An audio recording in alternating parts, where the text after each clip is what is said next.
ಅದೇ ರೀತಿ ಮಹಾಶಿವಶರಣಿ 12ನೇ ಶತಮಾನದ ಅಕ್ಕ ಮಹಾದೇವಿಯ ಭಾವಚಿತ್ರಕ್ಕೆ ಅಕ್ಕನ ಬಳಗದ ಅಮೃತ ಮಹೋತ್ಸವದ ಈ ಸಂದರ್ಭದಲ್ಲಿ ಪರಮ ಪೂಜ್ಯರು ಪುಷ್ಪಾರ್ಪಣೆಯನ್ನ ಮಾಡುವ ಮೂಲಕ ಅಕ್ಕನ ಬಳಗದ ಅಮೃತವನ್ನು ಮಹೋತ್ಸವವನ್ನು ಕೂಡ ಉದ್ಘಾಟಿಸಬೇಕು ಅಂತೇಳಿ ಪರಮ ಪೂಜ್ಯರು 75 ವರ್ಷಗಳ ಹಿಂದೆ ಪರಮ ಪೂಜ್ಯ ಶ್ರೀ ಮಣಿಪುರ ಲಿಂಗೈಕ್ಯ ರಾಜಗುರು ಪ್ರಭುರಾಜೇಂದ್ರ ಮಹಾಶಿವಯೋಗಿಗಳವರಿಂದ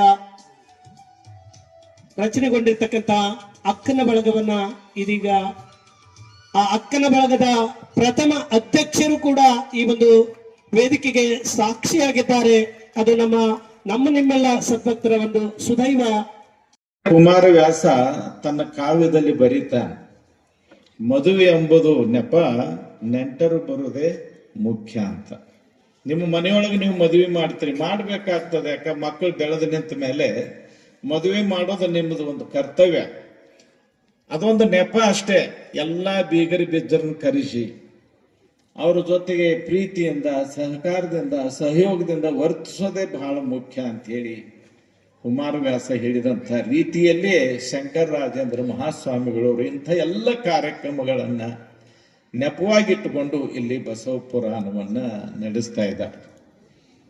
ನಿಜವಾಗಿಯೂ ಬಸವಾದಿ ಶಿವಶರಣರ ಮೌಲ್ಯಗಳು ಇವತ್ತು ಬಹಳ ಪ್ರಸ್ತುತವಾಗಿವೆ.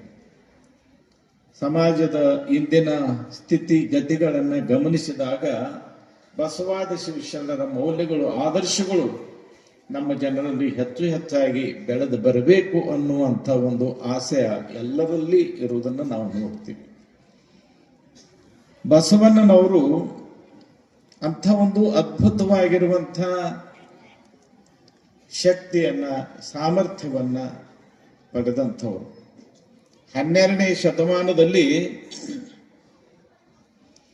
ಒಂದು ಅದ್ಭುತವಾಗಿರುವಂತಹ ಒಂದು ಕ್ರಾಂತಿಯನ್ನು ಮಾಡಿದಂಥ, ಯಾವ ಕ್ರಾಂತಿಯನ್ನು ಇತಿಹಾಸದಲ್ಲಿ ನಾವು ಸಮಾಜೋಧಾರ್ಮಿಕ ಕ್ರಾಂತಿ ಅಂತ ಕರಿತೀವಿ, ಅಂಥ ಒಂದು ಕ್ರಾಂತಿಯನ್ನು ಮಾಡಿದಂಥ ಮಹಾನ್ ವ್ಯಕ್ತಿ ಬಸವಣ್ಣನವರು.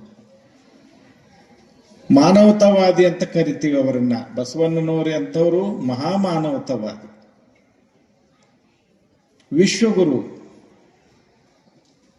ಜಗಜ್ಯೋತಿ, ಇಂಥ ಎಲ್ಲ ಅನೇಕ ಅನ್ವರ್ಥಕ ನಾಮಗಳಿಂದ ಪ್ರಕೀರ್ತಿತರಾಗಿರುವಂಥ ಬಸವಣ್ಣನವರು ಆ ಕಾಲದ ಸಮಾಜದಲ್ಲಿ ಒಂದು ಅದ್ಭುತವಾಗಿರುವಂತಹ ಒಂದು ಪರಿವರ್ತನೆಯನ್ನು ತರುವಂತಹ ಕೆಲಸ ಮಾಡಿದರು. ಇವತ್ತಿಗೂ ಕೂಡ ಅಂಥ ಒಂದು ಪರಿವರ್ತನೆ ಅವಶ್ಯಕತೆ ಇದೆ ಅನ್ನೋದನ್ನ ನಾವು ಯಾವ ಕಾಲಕ್ಕೂ ಮರೆಯಬಾರದು.